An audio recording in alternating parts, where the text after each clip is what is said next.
Olá, boa tarde, Paulo. Tudo bem com você? Boa tarde, Léo. Tudo bem? Tudo bem, obrigado.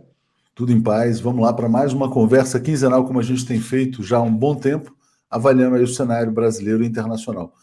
Paulo, vamos começar pelo mundo. Você vê algum cenário, algum fator de risco? A gente sempre falava um pouco sobre Ucrânia, guerra aparentemente congelada, né, nesse estado, mas essa semana tem uma reunião da OTAN, havia um pedido da Ucrânia para ingressar no bloco, os Estados Unidos bastante cautelosos, até dizendo que, quer dizer, caso a Ucrânia ingressar, seria quase que uma declaração de guerra à Rússia.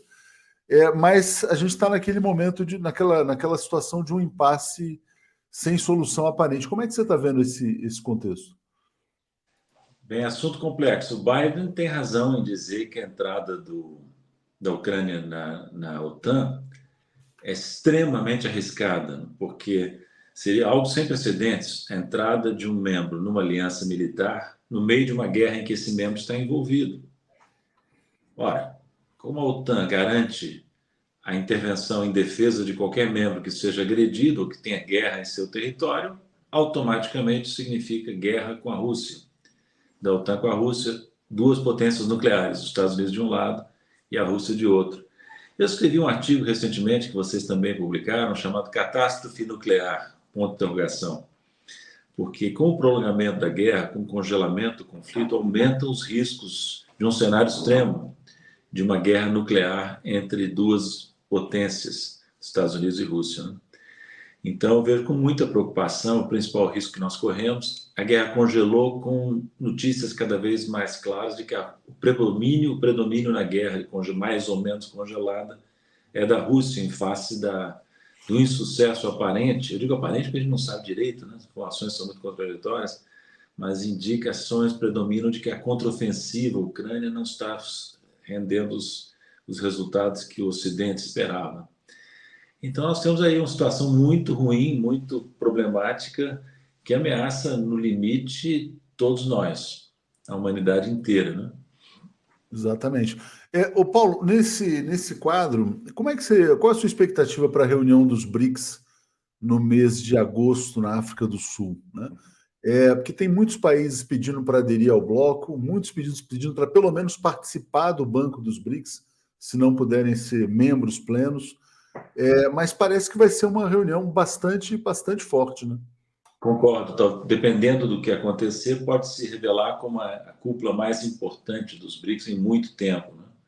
Porque há várias questões estratégicas na mesa. Você mencionou uma, que é a ampliação dos BRICS, pode-se mencionar outra, que é a proposta de criação de algum tipo de unidade monetária dos 5 países, que aprofundaria o processo de desdolarização da economia mundial. E então nós estamos diante de uma reunião da maior importância, nós podemos falar sobre os dois temas. O que você levantou, eu sou da posição tradicional brasileira, que não nos interessa ampliar os BRICS, porque dilui o peso de países como o Brasil, que são médios dentro do grupo, e porque torna a coordenação mais complexa. 5 países, eu vou dizer, experiência minha lá, de anos dentro do processo BRICS, quando eu estava em Washington, depois em Xangai. Apesar de serem só 5 países, é muito difícil fazer progresso com esses 5 países apenas. Se você sobe de 5, digamos, para 10, a complexidade aumenta. Inclusive a questão monetária. Se for levada adiante, como propõe a Rússia, e eu acredito que os russos têm razão, vai ser muito difícil com 5. Se for com 10, pode acrescentar dificuldade nisso, né? Então, eu daria prioridade a aprofundar os BRICS no formato atual, com os 5 países que estão lá já há algum tempo, né? É muito interessante colocar dessa maneira, porque a ampliação dos membros talvez interesse hoje mais à Rússia do que aos outros membros, né? Porque a Rússia que quer mostrar para o mundo que tem É, aliados, que tem isso. amigos, quer dizer, que está nessa batalha geopolítica. Mas para quem está lá dentro, não é Perfeito, necessariamente interessante. perfeito. Interessa mais a Rússia e também a China. Por quê? Porque a China é o maior país do bloco. E na ampliação ela pode trazer para dentro países de menor porte que sejam mais dependentes da China. Então, você não por acaso você tem Rússia e China hoje pressionando na direção da ampliação. O que eu faria se eu pudesse sugerir?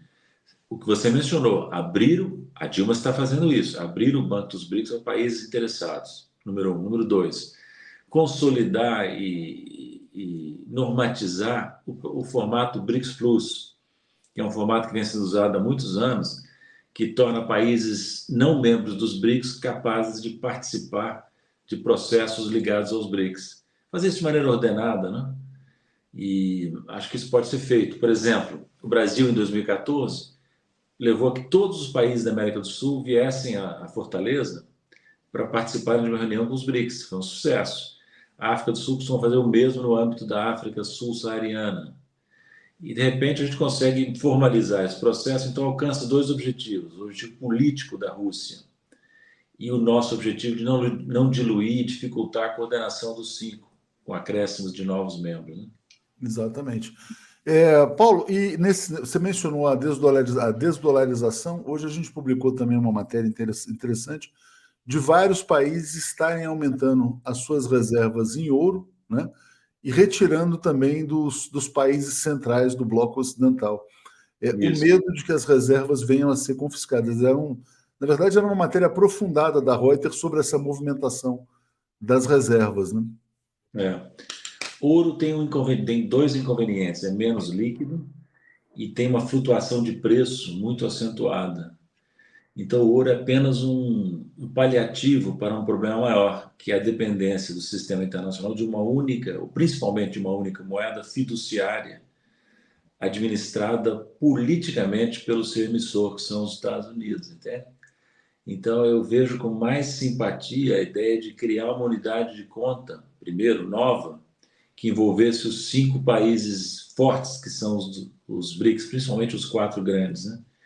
Eu já te falei, né, que os russos bateram num ponto importante, que as 5 moedas dos países BRICS começam com a letra R. Isso. Os russos estão propondo um projeto R5. Então, sem querer entrar em detalhes agora, como é que seria isso, por exemplo? O R5 seria uma nova unidade de conta, que teria uma taxa de câmbio com as moedas principais e com direito especial de saque do FMI. E poderia ser usada para denominar um número crescente de transações, né? Num segundo momento, esse R5 poderia tomar a forma de uma reserva monetária no interior dos bancos centrais dos BRICS, a exemplo do que sugeriu Keynes lá atrás, com o Bancor, a proposta que os americanos rejeitaram. Né?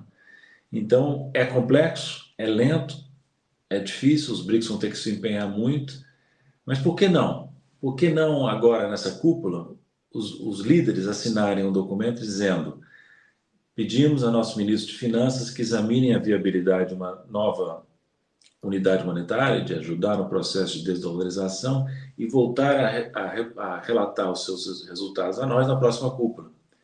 Quem sabe pedir aos ministros de Finanças que façam isso em parte por meio de grupos de especialistas, sabe? Não necessariamente ligados aos governos. Porque a minha experiência também é a seguinte: você bota na mão dos bancos centrais, os bancos centrais congelam as iniciativas, né? Não só o nosso é particularmente conservador, mas os 5 bancos centrais são, entende? Então, para inovar, é importante vir de fora. E há exemplos disso que, se você quiser, a gente pode mencionar. Então, vamos passar para a questão interna. Você falou dos bancos centrais conservadores, vamos já entrar então nos temas nacionais.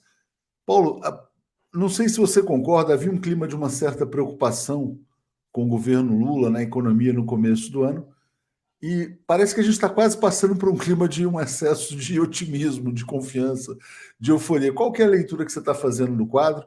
Nem 8, nem 80, mais ou menos no meio, quer dizer, qual que é o cenário atual, macroeconômico? Exatamente, Léo. Nem 8, nem 80.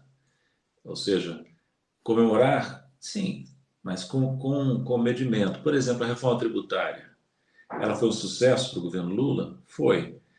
Mas um sucesso apenas parcial, por vários motivos. É extremamente complexa essa questão. Então, por exemplo, fez-se uma emenda, aprovou-se na primeira votação na Câmara uma proposta de emenda constitucional, mas há inúmeros passos complexos a seguir, a negociar e implementar para que o novo sistema tributário entre em vigor. Basta dizer que o processo de transição para o novo sistema vai levar 10 anos. 10 anos. Então, quando se diz 80, né? Quando se diz essa proposta mudou o quadro econômico brasileiro, é o plano real do Lula, isso é uma bobagem. Uma bobagem, porque o Plano Real totalmente diferente, ele teve efeitos imediatos. Essa reforma tem pouco ou nenhum efeito imediato, dado o prazo de transição, entendeu? E você sabe que o Brasil é propenso à confusão, né? O Delfim dizia, eu gosto dessa frase do Delfim Neto, o brasileiro tem um problema. Nós nunca fomos devidamente apresentados a um tal de Aristóteles. Então, você veja, por exemplo, logicamente, nós temos que simplificar o sistema de tributação sobre consumo. Conseguimos? Talvez, mas a transição para o novo sistema é extremamente complexa. Então, nós substituímos uma complexidade por outra, entende? Outro exemplo, um objetivo da reforma era era substituir 5 tributos por um. Essa era uma ideia pura dos especialistas. Nós estamos substituindo 5 por 4. Eu achava que eram 5 por 2. Você já está me dando uma novidade. Não, olha só, é o IVA federal, o IVA estadual, o imposto seletivo e uma contribuição estadual, se eu entendi bem, que poderia ser criada. Então você abandona 5 tributos velhos e tem 4 novos.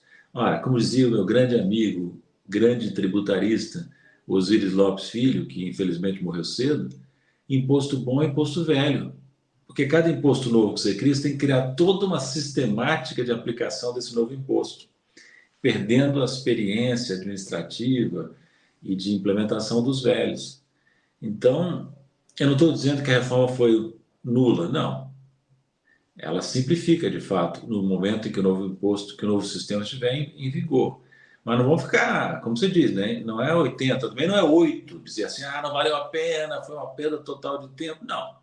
Também houve progresso, porque nós estamos com um sistema totalmente irracional, que deixaria o Aristóteles chocadíssimo, né? Que é o sistema que foi implantado em 67, se não me falha a memória, na época da ditadura, e foi sendo modificado pontualmente ao longo de décadas. E o que nós temos hoje é um balaio de gatos no sistema de tributação indireta. Mas mostrou também, né, quer dizer, capacidade de articulação política, quer dizer, a capacidade do governo de negociar, de dialogar com o Congresso, e eu acho que isso melhora as expectativas de uma maneira geral. Quando a gente vê, por exemplo, a inflação que está saindo, quer dizer, já está colocada praticamente no centro da meta, né? A gente está chegando, inclusive, num cenário de apostas, inclusive, de uma queda mais acentuada da taxa de juros nessa reunião do Comitê de Política Monetária de agosto, né? Como é que você está vendo expectativas, indicadores atuais, cenário de crescimento, enfim? Olha, realmente a capacidade de articulação do governo brasileiro, do governo Lula, foi testada e o governo se saiu bastante bem, principalmente o ministro da Fazenda, né? Aliás, por isso é que eu dizia a você, não sei se você lembra, no ano passado, quando se especulava sobre o Ministério Lula, depois da eleição particularmente, eu dizia a você o quê? É importante botar no Ministério da Fazenda um político Exatamente. que tenha a confiança do presidente. O Haddad fits the bill, o Haddad cumpre esses 2 requisitos. E ele está demonstrando uma capacidade de negociação superior à que se esperava, né? Então, nesse ponto de vista, é um sucesso.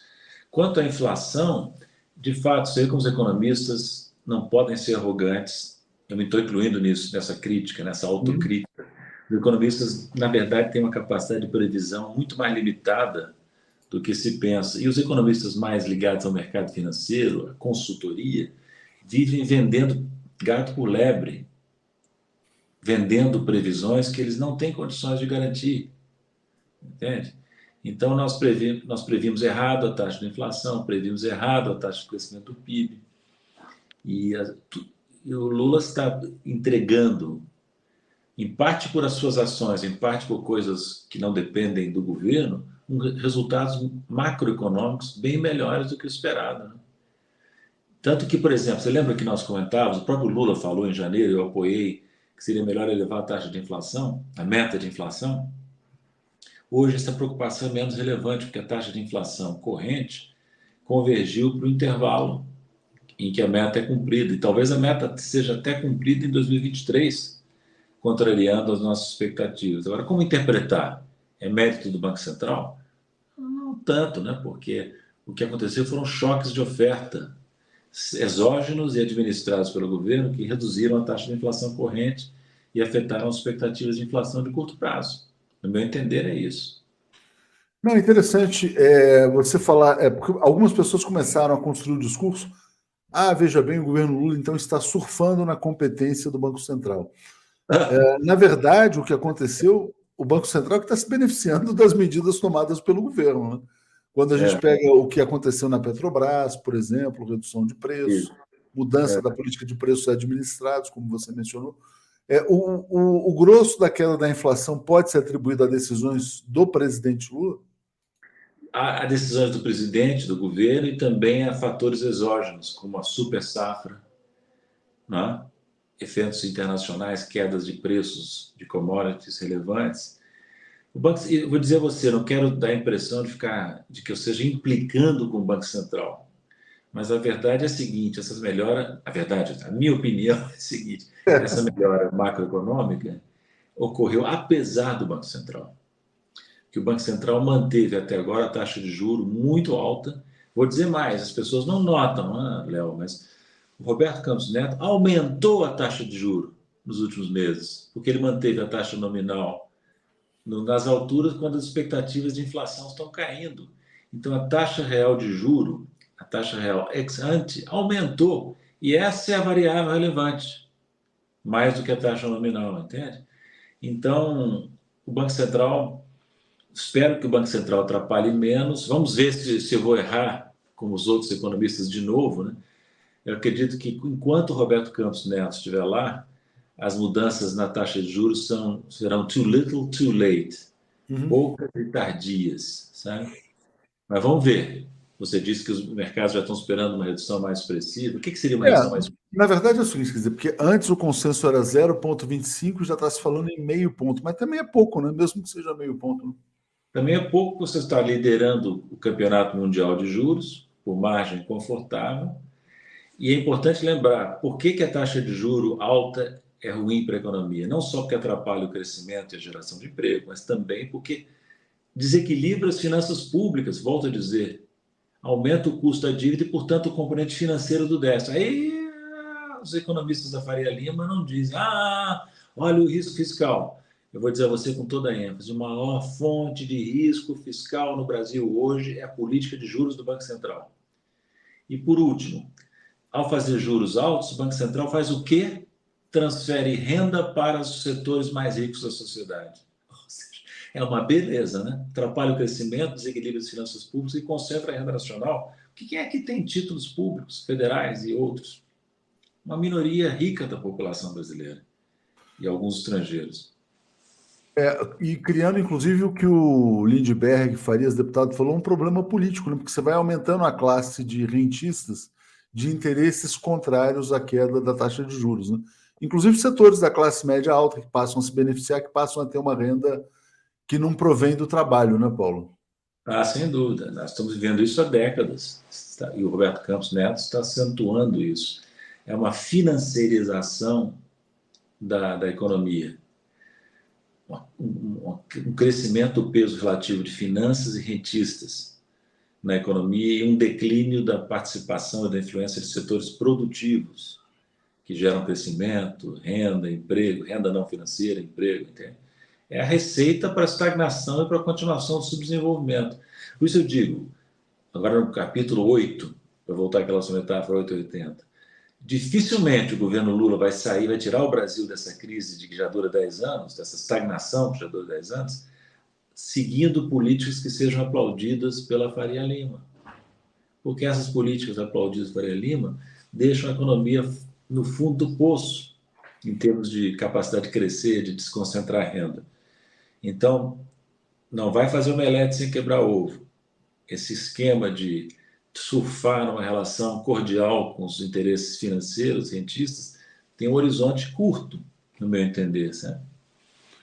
E aí é que está o grande risco, porque a gente está vivendo hoje, no dia de hoje, inclusive nessa segunda-feira, uma entrevista. Hoje houve uma entrevista do ministro Fernando Haddad à Globo News, em que ele fala que superou fogo inimigo, que não se sente mais em processo de fritura no cargo. Eu acho que nunca houve propriamente uma fritura, né?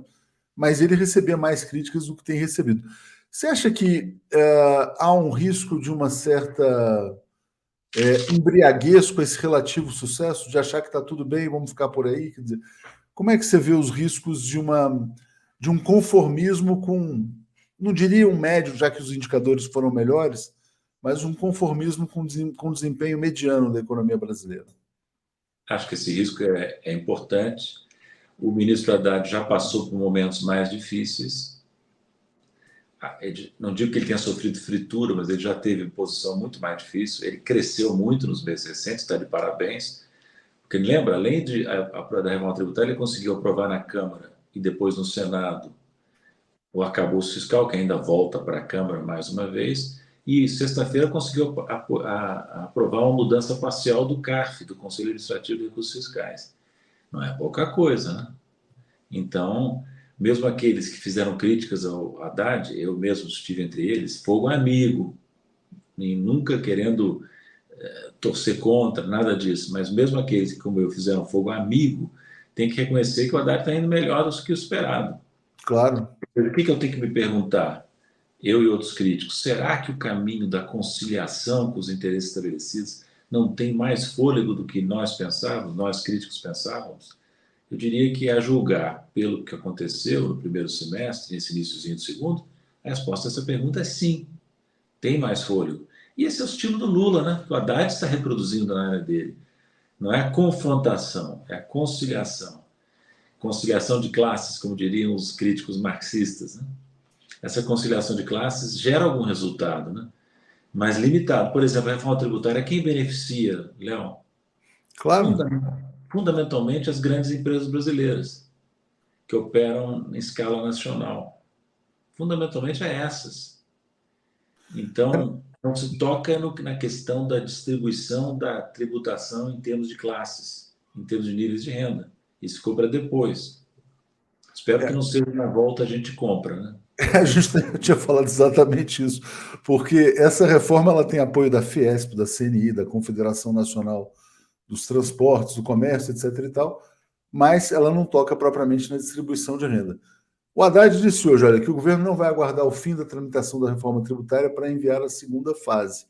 Só que essa provavelmente não gera o mesmo consenso no parlamento, né, Paulo? Porque a segunda fase é o quê? É tornar o sistema tributário menos injusto, para dizer o mínimo. Tributar mais progressivamente a renda, melhorar um pouco que seja a tributação insuficiente do patrimônio. Aí você toca onde? Se ela for bem feita, e o Haddad e a equipe dele tem toda a condição de fazê-la bem feita, tem que atingir os super ricos. Ora, quem são os super ricos? São aqueles que têm no Brasil um paraíso fiscal. São aqueles que têm no Brasil um paraíso dos rentistas. Eles estão tranquilos lá. Não querem que se mexa no interesse deles, né? Então, se o Haddad fizer essa segunda fase, como ele chama, de maneira consistente e forte, vai enfrentar isso que você falou. Não vai ter mais consenso. Não vai ter aplausos da mídia, não vai ter aplausos da Faria Lima. Vão começar todos os velhos argumentos. Cuidado, o capital vai fugir do Brasil. Argumentos que são falaciosos, exagerados, né? Que não devem assustar o governo, porque, Léo, só lembrando, Lula 1 não fez a reforma tributária desse jeito, Lula 2 não fez, Dilma 1 não fez, Dilma 2 não fez. Mesmo governos de centro-esquerda tiveram dificuldade de avançar nesse território. Será que agora conseguirá? Espero que sim, porque o sistema tributário brasileiro é uma vergonha em termos de impacto distributivo. É uma vergonha. E essa reforma que acabou de ser aprovada toca muito marginalmente nesse problema. Só em alguns pontos específicos. Você falou, o Banco Central concentra a renda, o sistema tributário concentra a renda. Quer dizer, não é por acaso que o Brasil tem a pior distribuição de renda do mundo, né? É uma construção, né? Resumiu bem, é uma construção, não é uma fatalidade.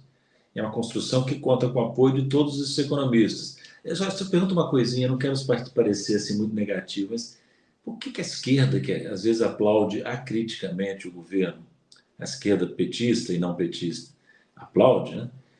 Será que essa gente nos pergunta como é que nós estamos aplaudindo uma reforma que foi aplaudida por pessoas como Afonso Celso Pastore, Armínio Fraga, Mailson da Nóbrega, a mídia corporativa, o presidente da Câmara, o Arthur Lira?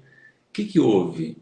Reforma é ruim ou essa gente toda teve um acesso de lucidez e apoia uma reforma boa. Na verdade, deve estar no meio desses dois extremos, como você diz. Não é nem 8 nem 80. É porque tem a sensação de alívio, né, Paulo, de que não é mais, vamos dizer assim, a extrema-direita no poder, enfim, quer dizer. Isso. Mas semana passada eu entrevistei o professor Alisson Mascaro aqui, e ele falou o seguinte: olha, o rio do neoliberalismo tem a margem direita e a margem esquerda, quer dizer, para o capital tanto faz se ele está sendo, se a música está sendo tocada pela margem direita ou a margem esquerda. Porque no fundo a gente não desviou, né? Existe o neoliberalismo de esquerda, que se expressava, por exemplo, o Tony Blair, na Inglaterra, desde os anos 90, né? Mas eu vou te dizer o seguinte, eu acho que essa reforma, ela pode ser vista, a tributária em especial, e também o arcabouço fiscal do Haddad, elas podem ser vistas como reformas patrocinadas pela Arca de Noé, pela ampla aliança que se formou nas eleições do ano passado. Não é por acaso que você tem, depois da aprovação da reforma, a Arca de Noé reunida com Lula, com todos os políticos tradicionais ali tomando uma cervejinha junto com o presidente, né? É o Brasil, né? O Brasil da conciliação, que avança, não, o sangue não corre, mas também não se avança muito, né? É o preço que nós pagamos. Né? Claro. Por falar em Arca de Noé, Paulo, quando hoje tem um editorial do Jornal do Estado de São Paulo dizendo que a direita civilizada não é uma utopia, né? E aí eles elogiam o comportamento do Tarcísio de Freitas. Não, mas eu queria te perguntar, a direita civilizada não é a que já faz parte da Arca de Noé? Porque quem não entrou na Arca de Noé não está na direita civilizada, quem entrou está. Será que não é por aí? O Geraldo Alckmin não seria a direita civilizada, por exemplo? Eu botaria muitas aspas nessa direita civilizada, sabe? Porque quem é essa direita civilizada, senão aquelas forças tradicionais da política e da economia brasileira que apoiaram Bolsonaro, que levaram Bolsonaro ao poder. Bolsonaro nunca chegaria ao poder sem o apoio, pelo menos parcial, dessa ala da chamada direita tradicional. Vamos combinar, né? Hoje, o que aconteceu? Com as articulações que o Lula promove, com a ajuda decisiva do Haddad, essa direita bolsonarista não civilizada tem 20% dos votos na Câmara, mais ou menos, segundo especialistas, segundo pessoas que acompanham isso de perto. 20% não é um grupo suficiente para bloquear a Arca de Noé. Então, a Arca de Noé se reúne, meio que ignora suas divergências internas e aprova certas coisas que são, sim, um progresso. Mas eu não concordo em botar civilizado. Mas, gente, eu conheço essa direita civilizada, entre aspas, há décadas. Quem é que patrocina a estagnação do Brasil e a concentração de renda? Não é o bolsonarismo. O bolsonarismo vem depois como instrumento dessa direita civilizada, em parte, entende? Então, o Lula é um estrategista. Ele deve saber o que eu estou dizendo. Ele não melhora o Brasil se não perturbar um pouco essa chamada direita civilizada no seu conforto, que é um conforto extremo, quase não paga imposto. Olha o que eles recebem, a direita dita civilizada: títulos líquidos, sem risco de crédito, com juros extraordinariamente altos. Eles não querem mexer nisso. Para isso Além está do lá paraíso fiscal. paraíso fiscal e paraíso do rentista. E quem está lá para garantir isso? O Banco Central autônomo, com o Roberto Campos Neto liderando. Aí vai o Lula, tem 2 vagas para preencher, depois mais 2. O que eu quero ver é o seguinte: se ao preencher essas vagas ao longo do tempo, ele vai gerar uma maioria no Copom mais condizente com a mudança do país, sem um Banco Central que obstrua sistematicamente a mudança que é necessária. Eu sempre gosto de acompanhar os comentários aqui do Física e Matemática. Ele fala: não existe capitalismo civilizado. Essa é a linha do Alisson Mascaro também. Quer dizer, porque, na verdade, se você parte do princípio de que o capitalismo é sempre uma exploração, né, quer dizer, sempre tem uma mais-valia ali, ele nunca vai ser totalmente civilizado. Você pode até atenuar, na verdade, a barbárie, mas sempre vai ter um componente de violência, né, ou de expropriação, de certa maneira. Mas, Paulo, e como é que você vê o processo de construção do Tarcísio de Freitas como representante da direita civilizada, ou da direita supostamente civilizada? Só pode dar certo se você reproduz na figura do Tarcísio a aliança direita tradicional, direita bolsonarista. Então, o Tarcísio está tentando se situar entre esses dois polos, tentando evitar desagradar os dois. Então, agradou o polo direita tradicional, aderindo à proposta do Haddad. Desagradou, entretanto, o bolsonarismo. Então, o que ele faz? Faz proclamações de fidelidade ao bolsonarismo, ao Bolsonaro em especial. Porque ele precisa desses votos. Se ele aparecer como mais um terceira via, apoiado pela Avenida Paulista e pela Faria Lima, ele não vai longe. Vai ficar com 5% dos votos.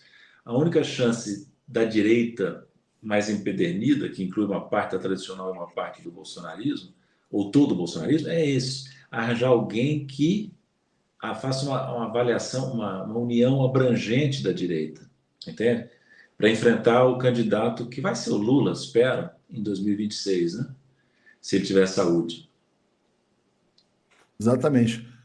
Deixa eu botar aqui, Paulo, rapidamente, uma matéria na tela para a gente comentar. Antes vou ler o comentário da Cláudia, ela fala assim: boa tarde, não seria meio estranho, depois de tanto esforço por parte do governo em aprovar a reforma, a esquerda vaiar a reforma? Responde a Cláudia primeiro, depois eu vou entrar no próximo assunto, por favor. Não cabe vaiar.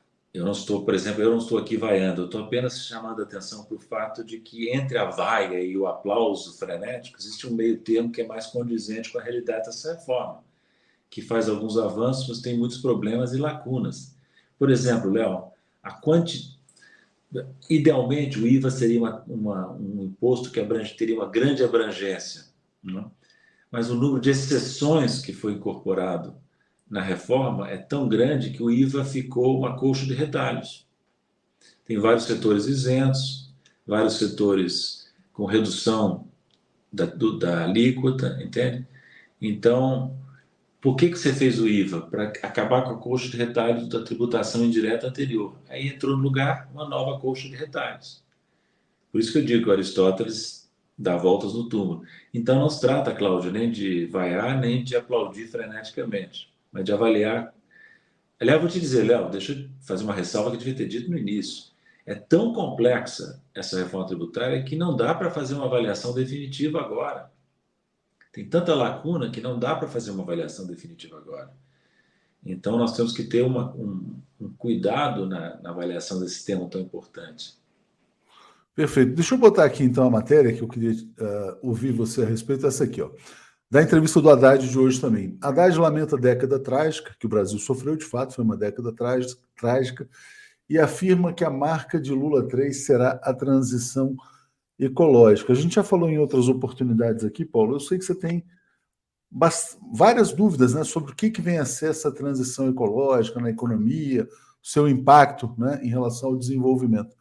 Como é que você vê essa colocação? Isso tem a ver com o que você chama de esquerda neoliberal também, ou não, enfim?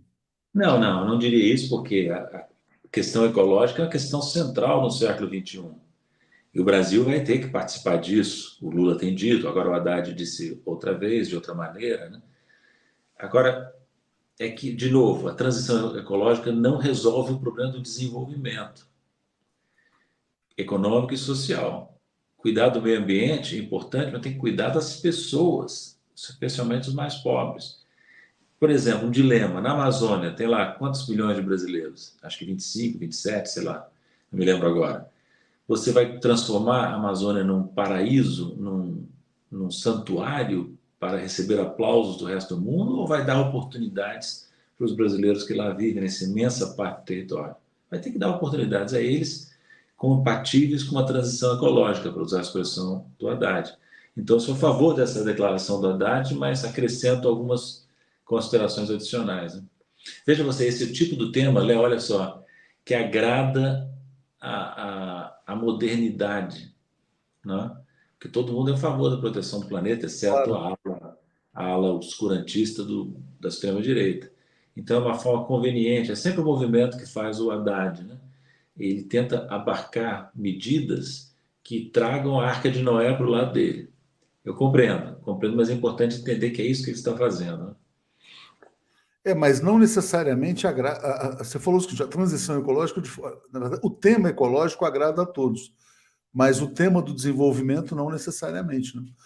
Nesse fim de semana, por exemplo, havia um editorial do jornal O Globo criticando o governo Lula por trazer de volta a ideia de política industrial. Eu até ia publicar isso no fim de semana, deixa quieto, mas enfim, porque é mais do mesmo, mas assim, é a ideia de que o Brasil não deve oferecer incentivos, subsídios, enfim, para a produção do Por setor. isso que eu resisto ao adjetivo civilizada quando se refere à direita, porque eles querem adotar uma visão liberal que não é compatível com o desenvolvimento de países relativamente atrasados. O Lula está coberto de razão quando falou, agora de novo, semana passada, que o desenvolvimentismo precisa voltar. Não é o desenvolvimentismo do Juscelino, do Celso Furtado, é um novo desenvolvimentismo, como diz o Bresser, por exemplo, que vai levar em conta os desafios do século XXI, entre eles o desafio da crise ecológica, da crise ambiental. Então, estou muito confiante que os brasileiros que estão no governo vão ter capacidade de formular um projeto de desenvolvimento econômico, de retomada da industrialização, apropriado para o século XXI. O Alckmin, por exemplo, tem falado em neoindustrialização. Mas repara, o sintomático é esse editorial do Globo. A direita tradicional não vai apoiar uma política de desenvolvimento com participação ativa do Estado, que eles vivem ainda na ilusão de que a mão oculta, a mão invisível do mercado vai nos tirar do atraso. Não vai. E uma última questão, Paulo, que tem a ver com os temas que a gente mencionou hoje. Mesmo que, por exemplo, o Haddad seja unanimidade na Avenida Faria Lima, como ele está quase se transformando, né? Aprove as reformas, mostra essa capacidade de articulação. Quando chegar na hora H, vamos imaginar, bom, todo mundo imagina, tomara que o presidente Lula seja candidato à reeleição. Mas num cenário hipotético, Haddad versus alguém, ou mesmo Lula versus alguém, todo esse setor Faria Lima, mídia, capital, Parará, eles vão apostar numa outra alternativa, né? Eles não vão abraçar um projeto que passe por uma visão liberal mais dos trabalhadores, né? Sempre vão buscar construir a tal alternativa mais à direita, né? Boa observação, concordo. A chamada direita civilizada, indevidamente chamada assim, a primeira opção dela vai ser tentar reconstruir uma terceira via. Se não conseguir, ela ficará entre um candidato bolsonarista e uma nova Arca de Noé, entre um Tarcísio e uma nova Arca de Noé, por exemplo, costurada pelo Lula ou por alguém como Haddad, entende? E para onde ela vai pender, nós não sabemos, porque de civilizada ela tem pouco. Então, se aparecer um candidato bolsonarista um pouquinho mais cheiroso que o próprio Bolsonaro, não me espantaria que ela preferisse esse candidato, uma espécie de Tarcísio, a um Lula ou a um outro da centro-esquerda que o Lula patrocinasse. Não me surpreenderia. Exatamente. Paulo, é isso aí. Obrigado mais uma vez. A gente passou aqui dos nossos 30 minutos. Sempre muito bom falar com você. Nos vemos aí em breve. Grande abraço. Grande abraço. Vamos falar com você, Léo.